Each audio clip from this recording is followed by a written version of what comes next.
Welcome back, and thanks for joining us. You're still on to the press, reaching you live from the nation's capital in Abuja. And with me today is, to my right, we have Seun Ambassador, a realtor, a real estate stakeholder. Welcome to the program this morning. Thank you. All right, thank you for joining us. And to my left, we have Kola, Alapinni, international human rights lawyer. Of course, he was on the show with us yesterday. Welcome to the program.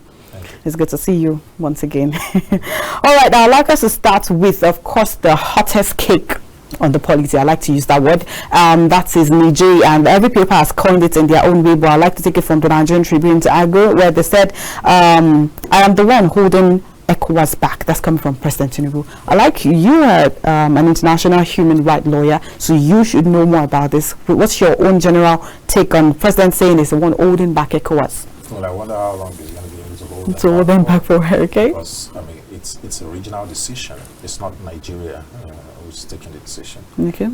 As I said earlier when we were speaking privately, it's a matter of international law. If ECOWAS decides to take a stance against Niger and they decide that they want to remove the military junta there, Nigeria can't stop them. So it's only a matter of time. If that is the decision of the regional body, inevitably it's going to happen. It's going to happen again. But then he has actually said that he has sent people to actually go and talk about peace talking and all of that. Talks will always go on. Okay. You know, soft diplomacy will go on. Talks will go on. You know, to try to see if we can resolve this issue without actually putting boots on the ground. If the point is that ECOWAS has already issued a declaration, so it's too late. You know, they've already issued a declaration. They gave a deadline. They've put the military on standby. It's only a matter of time. It's inevitable. It's inevitable. Except the junta gives ECOWAS what ECOWAS wants. What ECOWAS wants, and it doesn't look like there's going to be a peace talks coming from junta. If you agree with me. Well, never say never. Never say never. Okay, all right. To Seun Ambassador, we hear orders arrest of landlords as building collapses in Abuja. You're a realtor. What does that mean for? I mean, we've had issues of FCDA, and I think we spoke about it off here yesterday, and we said we've had cases of people actually collecting money, and then in a case where you were supposed to use a particular material to build a building or to make a building, people oftentimes reduce costs because they do not either have the money or the engineers actually boycott all of these things. Is this the case? Because oftentimes are not this year. I think we've had more cases of building that's collapsed over time this year. I'd like to get your own opinion about it. And now, of course, we have a new sheriff in town, and it looks like, I don't know if it's just going to hit the ground running like Mr. President, but then he has ordered the arrest of the landlord. Is that supposed to be the way forward? Are we supposed to be looking at arresting people that actually check this building? Was there integrity test and all of that for this said building? Absolutely. Everyone involved, you know, there is no mystery to setting up a structure that can last for a very long time. I mean, pre-colonial days, we had structures lasting for more than 1,000 years. You know, so it's not like maybe we're even looking for new technology to set up structures that can last, right? It's basically individuals who they're not legacy conscious, you know, corruption, they're corrupt, they don't understand the symbolism of a structure of a building, you know. So all of these things for them is how much money they can make from it, how much money they can save.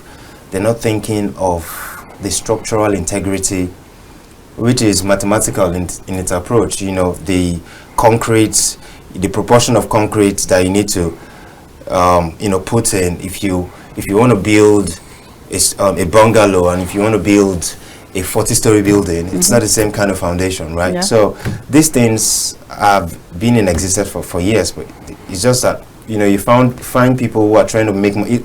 It all boils down to trying to make money, right? Trying to make more money or trying to save cost without looking at the structural integrity of that, you know, building. and that's the reason why there will always be issues at the end of the day. Speaking of integrity, we I know something about buildings, about integrity tests. A particular building has to pass through integrity tests before you can move forward, correct? Yes. So now, who are we supposed to hold accountable? Is it the FCDA? Is it the landlord? Or even, anybody can easily... It's not the landlord, it's the FCDA. FCDA, of course. So that means there was bribe taken. Yeah, absolutely. And in a lot of times, they don't even do their normal routine checks. Okay. And when they do it with the mindset of, okay, we're going to make some money today, you know. You know, we're going to make some money today because they know that a lot of people who are not legacy conscious, you know, because it's structures. A building should be able to last for 100 years. I mean, that should be the mindset of any people are going to be in that building, right? You know, that should be that kind of the consciousness behind setting up a civil engineering building, right? But people want to make fast money. Okay, so now what does this mean for FCDA people right now? Because it looks like they need, you know, reorientation needs to happen. Certain people needs to be sacked. Accountability needs to be in place. Accountability infrastructures needs to be in place, right? There has to be people who are monitoring the team, right? These things is a matter of life and death. Construction is a matter of life and death.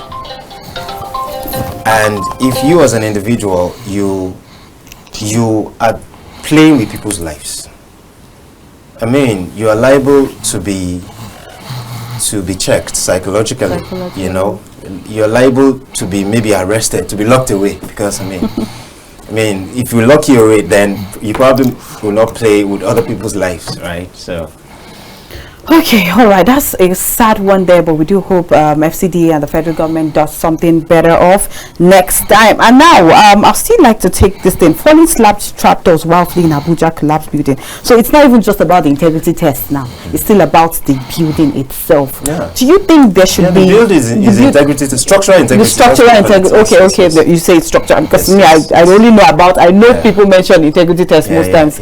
So now, is there anything we can actually do? Because now the new sheriff has said, if your building is where you're not supposed to put it, we're bringing it down. If you have lands that you've not done anything on top of it, we're bringing it down, which is actually laughable. But then at the end of the day, if push comes to shove, what do you think the minister should do? There's a master plan, there's a blueprint for coming up with cities, mega cities, you know. There has to be order in any metropolis. If that metropolis claims to be interested in the advancement of civilization, right, there has to be order. If there's no order, then there will be chaos. And chaos, there can be loss of life because of chaos. Right? So if there is a blueprint and you say you want to build, I mean, there's a blueprint for the city. The right thinking person should find out, okay, is this particular place, is it committed? Is it free from government acquisition? And those are the typical elementary questions to ask, right? And if you say you have some money and you want to just build and you don't do this due diligence, that's what we call it in real estate, then whatever comes out of it, you're liable to be the one to bear the brunt of that consequences. Okay, all right. Before we move forward, I'd like to tell our viewers at home that our phone lines are now on, of course, to take your calls and, of course, your contribution, but make sure it's in 60 seconds. And before you make that call, make sure to turn down the volume of your TV set, or you step away from your TV set. And now let's get into economic matters for the day. And on the Punch, it says Naira crumbles to 920 Naira per dollar, and foreign marketers push for fresh price hike. And as of 2 weeks ago, the president has insisted that there will be no increase of any sort in price hike. But now it looks like this is going to happen. Fuel price can remain at 617 Naira, with Naira falling below 900 Naira per dollar. That's coming from Igman. The Nigerians back subsidy remover. Federal government replies Obaseki. Labour wants NNPCL probe. I'd like to get your opinion on all of this put together. Well, to start with, the price of fuel is subject to the international pricing regime. So, isn't it amazing? We produce oil, then we ship it abroad, we get it refined, and then we buy again. That's a second slavery, isn't it? So until we get it right and our refineries are working, you know, what do you guys say it in Palance? The Dangote refinery in Nawash. That was what they just, because what was sold to our people was that the refinery was going to start working, this and that. Then you go and award an import license to Dangote. It's not Dangote is not the friendliest person when it comes to import business. He's a business mogul and he's a monopolist. You know, so you go and give him a license to be importing fuel. What was the refinery all about? So we're now hearing that the refineries will not start working until 2025. So we're in a hot mess, real hot soup, until all the refineries in Nigeria start working. We're producing locally. Where I don't know how long the president is going to stave off the price of fuel increasing. Inevitably, what will happen is that he's going to start the subsidy all over again. Well, there's been rumors that he's even paying on the ground money that the subsidy is not totally removed. I think it was we know that this subsidy has to go. We've been hearing about the scam, we've been hearing all sorts of things. I think it was not properly thought out. It's the process, what you put in place to cushion the effect if you are going to remove the subsidy. And I don't think it's wrong as an oil producing nation where we're unable to refine our petrol. I don't think it's wrong if government puts some things in place to cushion the effect. Call it whatever name you want to call it. Okay, we can't go on like this. There's going to be a much more hardship.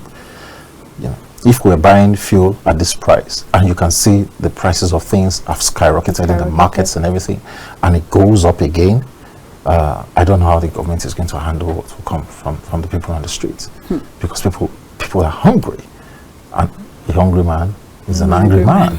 So they have to go to the drawing board and tackle this. And a lot of people don't understand what it means to be government. You know, government is just the caretaker of our commonwealth. You know, people in government are not superior to the people of that country, you know, but they make it look like they are. You are just basically the caretaker of our commonwealth on our behalf. Now you generate all the revenue. The revenue belongs to everybody, right? So part of the reason why subsidy is important, subsidization of entrepreneurship, subsidization of education, subsidization of resources, is because it's our money. It's our commonwealth. You're trying to use, instead of saying, okay, let's just send you 50,000 naira every month, every citizen. That money, part of that money is what you're using to subsidize, to cushion the effects that it might have on them. But do you strongly believe before the subsidy was removed, there should have been things to actually... The only issue is that there's been a heavy-handed scam around subsidy, right? Subsidizing nothing. They're just paying themselves. There's nothing that they're subsidizing, right? But that can be dealt with. That corruption, that subsidy corruption can be dealt with. That should have been the point, line of action, the point of action, and not saying that you want to reduce. They subsidize everything everywhere in the world. You are not not a gang of people. The politicians are not a gang of people who have rights to the commonwealth. They are not. They are caretakers of our commonwealth, right? And so you subsidize it. You subsidize a lot of things. You subsidize entrepreneurship. You subsidize education. You subsidize these resources. Fuel. Please, let's quickly hold that up. Let's take our first caller. Good morning. Yeah, beautiful morning to you, Babajide. All right. Gentlemen at the studio, good morning. Thank you very much. You are on to SMB from Lagos. All right, SMB, thank you for calling. Please run in on the conversation in 60 seconds. Thank you very much. Let me, as usual, quickly appreciate KAFTAN TV for giving us this ample opportunity to say our mind in times regarding the national issues. Thank you very much. Let me quickly appreciate, because you see, me talk about this subsidy of 18. Babajide, you will remember I always talk about, if we have issues in this subsidy since for almost long ago, if I can remember. And then even National Assembly, I think 2012 set up a committee to checkmate the activities of the fuel subsidy saga, and then which led to the chairman of the committee now in a correctional center. Now the question is, what happened with those people involved? The companies, the personalities, and so on and so forth. And then when the government says they want to remove this subsidy, we expect and we always advocate they should also set up a technical committee that will also look into how are we going to revive even two of our refineries. They don't do that. You are expecting palliatives without data. We're talking about 200 million Nigerians. We're talking about senior citizens that can even banana they cannot enjoy in their tongue. We're talking of people with disabilities. We're talking of poor people, and people are surviving under $1. You understand? You don't have the data, you don't have the statistics. If you look at the HDI, that is the Human Development Index, you will ask yourself, are we for it? We're about to conduct census. That census is something that at least can coordinate to know, okay, these people are in need of social assistance. These people, no, you don't do it. And you go ahead with giving the governors 500 billion and thinking that is going to do away with the saga we are on ground. It's wrong. I expect the government to do the needful. Like the guest said, they are just in charge of our commonwealth. It's true. But let them do the needful. We have experts everywhere. We have experts in our universities. We have expertise in every, institution and so on and so forth. Why can't we try and get it right? That's the question. Why can't we get things right? Why can't we do the needful? At least we can't just keep on moving every day while the world is advancing. The world are into AI, not even computing system. They are into artificial intelligence, doing many things to develop their agri sector, to develop their banking sector, and so on and so forth. But today we are still talking about subsidy removal. For how long shall we remain in this present predicament? That's the question. For how long? So it bothers me, honestly speaking. I don't know. Look at our educational system. Look at it. Right from the grassroots. Look at our primary health care. You understand my point? Yeah, I get you. Look at the where are we heading to? Every day subsidy, and we cannot get it right. For how long? That's the question. Yeah, thank you, SMD. I remain SMD from Lagos. All right, thank you very much, SMD. I was going to add that our government must be one of the most insensitive governments in the world. Okay? You are asking people to bear with you, to take the brunt of the economy, but the government itself is not cutting the costs of governance. Look at the new ministers that have just been appointed. Have you seen the entourage of a minister? If we're buying fuel, and none of them pays for their own fuel. Yes, you can see the motorcades, cars, these and that. We're not serious, and you're asking the common man, the laborer on the street, the carpenter, the plumber, the market person to take a hit for you, and they see you largessing on government funds, and then we're not serious. Fleet of we're cars, not serious. brand new cars. Your generator runs 24/7. It's being bought with people's money. You're fueling car with people's money. Your children go to school on people's money because everything is on government. And then you're telling the man on the street to bear with us. Recently, look at the national shame and embarrassment that's going on at the National Assembly. The Senate President is talking about prayers being sent into mailboxes. 2 million naira. Some are even saying 2 million naira is no big deal and all. And how do you explain that to the common man? To the common man. You're just giving someone 2 million naira for a recess allowance. That's more than the annual take-home pay of some people. And we're not serious. If we're not careful, unfortunately, we don't have credible elections. Because if we have credible elections, then it will be easy for us to replace this set of people. The last election is the pointer, and it has really created so much tension in the country. People are disgruntled. People feel disenfranchised. They feel that their votes didn't count. Yeah. Because if your votes count, then you simply boot them out. So what we ended up is we're just going around in circles. Around in circles. All right, this would bring me to my next question. Everybody has spoken, and of course has spoken well, and it's still going to be from one of the papers. And there's palliatives trying to say, oh, this would cushion the effect of this full subsidy removal, right? And some states have gotten money, others have said they've not gotten the money. Even as of yesterday, there was back and forth. A particular state was said to have gotten like 5 billion naira, and they came out to say no, it was just 2 billion naira. But then looking at it short term and long term, do you actually think this palliative is the way forward? Because this, if you ask me, is a short term method to fix this, because now you give everybody a bag of rice. After the bag of rice finishes, what happens next? The government is not being sincere. Okay, if I were in government, why do you have BVN? Okay, you have BVN, you have national ID, you have this is tied to that and all that. Why don't you just credit largely, you know? But then you don't, as of I think it was last month, there was 8,000 naira going back and forth. The government said no, they said they were going to actually disburse 8,000 naira, but then they've said 8,000 naira is too small for any family. Yeah, 8,000 naira. How much do you spend on your phone per month? Is that even enough to buy you data for a month? So we're not being serious.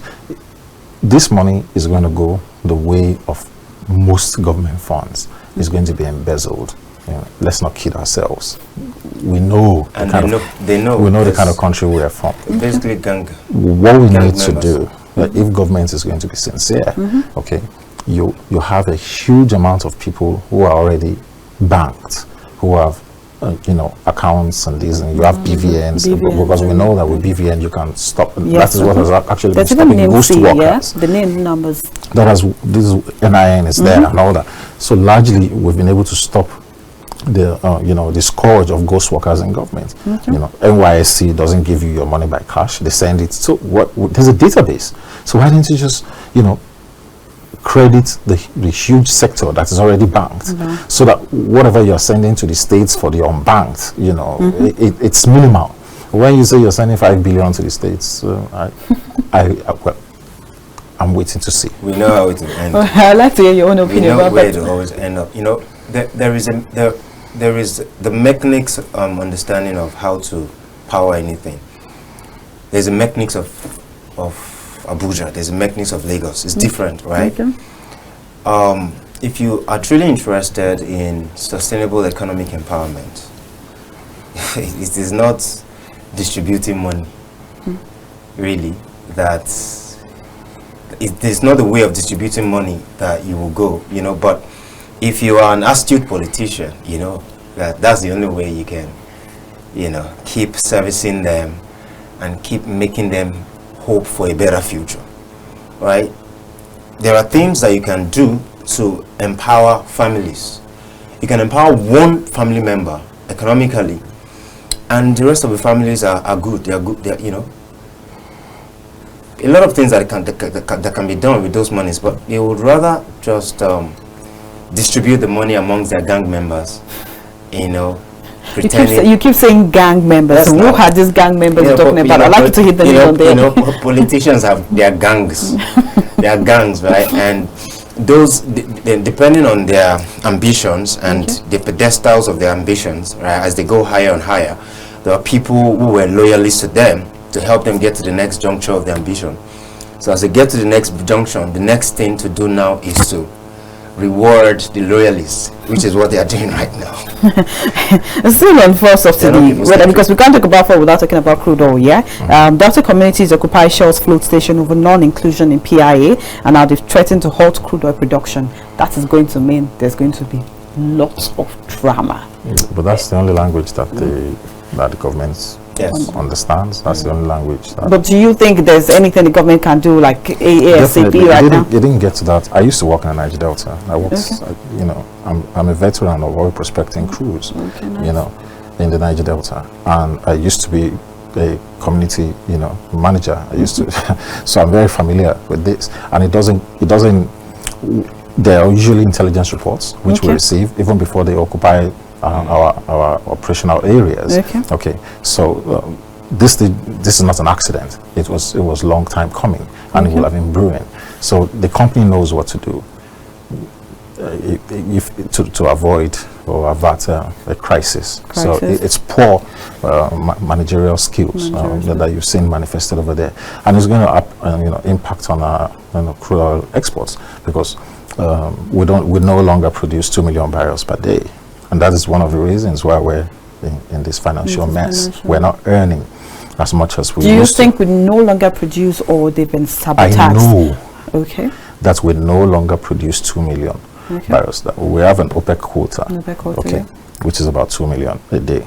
We don't have the capacity to produce 2 million barrels a day. And even if we do produce 2 million barrels a day, I mean, largely due to sabotage, oil theft and all that, and even if we produce 2 million barrels a day, are you aware that we do crude oil swap? There are lots of stuff that we that we do these days. So we pay for some of these debts that we have with crude oil. So the actual cash doesn't come in. So we're in a quagmire. The economy needs a real turnaround, and President Tinubu needs to really focus on. I also think that it's a double-edged sword, right? These oil companies are, cutting away with all kinds of resources, crude oil, right? And then we also have people who are Nigerians, who are supposed to be representing the people, also dealing out heavy-handed corruption. It's the only reason we eventually end up in an economic quagmire is because resource is being mismanaged. And at the end of the day, so the question is accountability. It's a question of accountability infrastructure. Who is holding these oil companies accountable, and who is holding the people who are holding them accountable? But that begs the question, because Labour said they want NNPCL probed, and then do we actually see this as a solution to most of these problems? It's a way to start. Yes, it's a way to start. The NNPC is one of the most opaque organizations in Nigeria. You would not run your private. KAFTAN TV can't run the way NNPC runs. It's going to fold up. NNPC, everything is shrouded in secrecy. Nobody has been able to tell us how much NNPC earns per year. Everything is shrouded in secrecy in NNPC. That's why usually the president is usually the minister of petroleum. Well, that started in recent time with President Babajide, who wanted to know what was going on. And you don't blame the president for wanting to know what goes on in the oil industry, because that is the only money forex I like that in quote. that we have. Okay, so the only in the last 20 years, I think President Babajide was oil minister. President Buhari did the same. Good luck didn't do so, and look at what Diazani did when she was there. So you can't blame the president for wanting to know what goes on in the oil industry. But it looks like this has not even been effective over time. So what should it's not be going done to be different? effective, because the president's hands are full.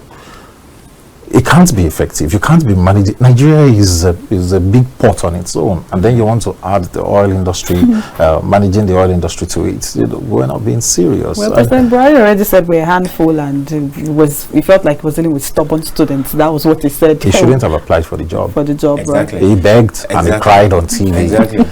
He wept. He was a whipping general. He wept for the job. He begged. He attempted to become president 3 times and he fell. 3 times, like Tinubu said, and Tinubu was the one who went to design. So you can't win, because and the fears of Nigerians, of our people, was confirmed with President Buhari. He is a regional leader. He is stuck, in 1984. He couldn't stretch a hand across the Niger. Okay, so every time they would win like 8 million or 12 million, he was always winning in the north. He couldn't come down south until the merger was formed, and we were able, the southwest. And we know that it's not even. It hasn't even demonstrated any kind of competency as anything. As a military personnel, as a human being, and we still voted for him anyways. But what I wanted to say is that accountability and transparency is not just for the president; it's for the people. is for the people. You know, when he was saying that you can't blame the president for wanting to know what's happening. It's not just about the president; it's the people. The people needs to know what's happening. But of course, because these guys are gang members, thinking that it is their birthright, the Commonwealth is their birthright to control and to squander, so they feel entitled to it. They don't think that Nigerians need to know what's happening, and that's why there's a heavy enclosure around it. Nobody knows anything. In darkness, basically. Nobody knows anything. Even in governments, to a very large extent, nobody really knows what is happening in government. It was maybe 8-10 years ago that we began to know some things about what was going on, right? Largely, we don't know what's happening in Nigeria. Nobody knows the mineral resources that are being explored, and nobody knows anything. So you feel Nigeria should be more of an open book than we are right now? Absolutely. And then accountability infrastructure, say public servants are public servants. Politicians are public servants. Public service is not business. You are called to serve the people. But that is not the body language that we see. They feel that once they come into office, they're superior to the Nigerian people. Whereas it's public service, and the way they pay the way public servants access the treasury is alarming. See, you should have done something. Maybe you should have run a company, or you should have served in the civil service to the point where people know that, oh, you have offered service to the community. To the community, yeah. Before you are considered to run for office. When you see people now straight out of university, they want to go into politics. It's like business now. Because and it's basically because there is no accountability infrastructure in place. You find a 17-year-old say, Mister, if I get there, I'll go chop my own. So they see it as a pot where they can just go in and just pick and then All right, I'd like to hear from your own opinion about what you said before we get into. Yeah, we simply don't have the brightest of people, in governance and leaders. And you can see, when you compare with their peers around the world. You look at when President Clinton was president of the United States. Look at Barack Obama. You can see the quality of leadership. David Cameron, Tony Blair. Look at their age when they got into governance. Look at what they were able to achieve. Look at Macron. His feet, he's agile. He's able to do this. So we're being led by the worst of us. So what we're getting shouldn't be surprising. We can't do any wuru-wuru to the answer.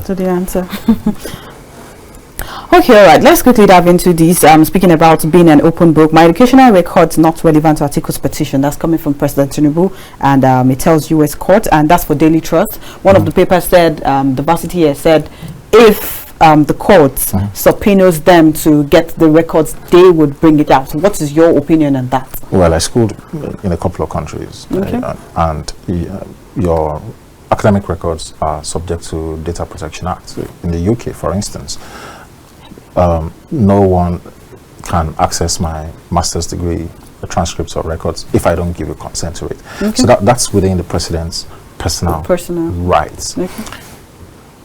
Is it right? I think not, because it has a lot of unpleasant questions to answer. His personality has been shrouded in secrecy, and once you submit yourself to public service, you wanted to run for public office. Your life is no longer personal. So if Kola Alapinni decides to run for government and people want to know, okay, I say I'm an international human rights lawyer, I schooled in the UK, I have an LLM in international human rights law, I keep it to myself now because I'm not running for public office. The day I decide I want to run for public office, people are going to, because you've told her now, you've told me.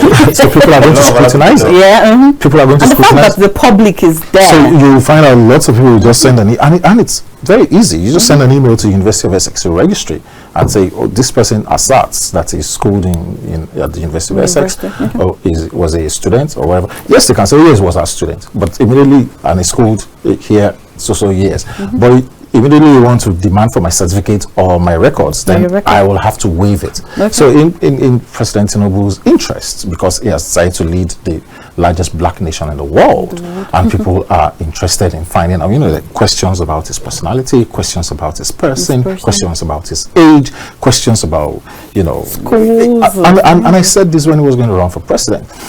I said, Nigeria is not Lagos State. The couple of things which he was able to get away with years ago is going to answer uncomfortable questions, and he must be prepared to answer them. I wonder how long he's going to run for.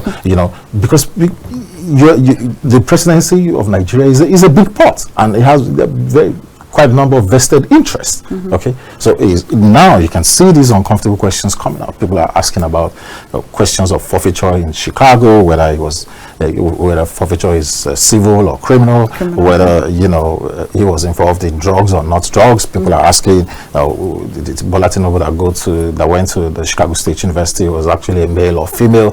People will ask questions. How old are you? How many kids do you have? You can't hide anymore. But once you decide that you want to rule Nigeria, people are going to ask questions, and you must be prepared to answer them. So when you don't answer those questions, for instance, if it doesn't waive his rights under the Data Protection Act in the US, then it presupposes that you're hiding something. And that is the reason why, the article legal team is probably going to, the university said so, that if they are subpoenaed, this is a country where laws work. Yesterday they arranged their president. First president in history to have a mugshot. In America, first US president to have a mugshot. So the system largely works over there. It largely works. I'm not saying that it's a perfect country. They have their own issues, but the system largely works. So if the university is subpoenaed, they will have to answer. Otherwise, that's contempt of court. Okay, all right. In 3 minutes, I'd like to get your opinion about it before we move to the social media trends. Okay, so personally, academic background is not the requirement for public service. For me, track record, a track record. I know folks who are secondary school graduate and they're transforming lives. But okay, literally. You said, sorry to cut you short, you said that is not a requirement, but in Nigeria it is a necessary evil. Let's use it that way. It's not an evil, it's a requirement. It's a requirement. It's a constitutional requirement. You must satisfy some criteria before you can move further. Yes, exactly. I understand it might be a requirement, but I'm saying that track record when it comes to public service. See, we don't put that on the But if you can't talk about track records without talking about, you went to school, right? You went to school. There are a lot of functional illiterates, who went to school. There are a lot of individuals who went to school. Do you understand the point? In this case, it is not a matter of whether you are an illiterate that went to school. It is a case of we need evidence. Show that yes, the track record you're talking about is backdated. I'm struggling to follow his logic. So when you say track record, this is the largest. When it comes to public service, right? We know the role that civil service plays, right?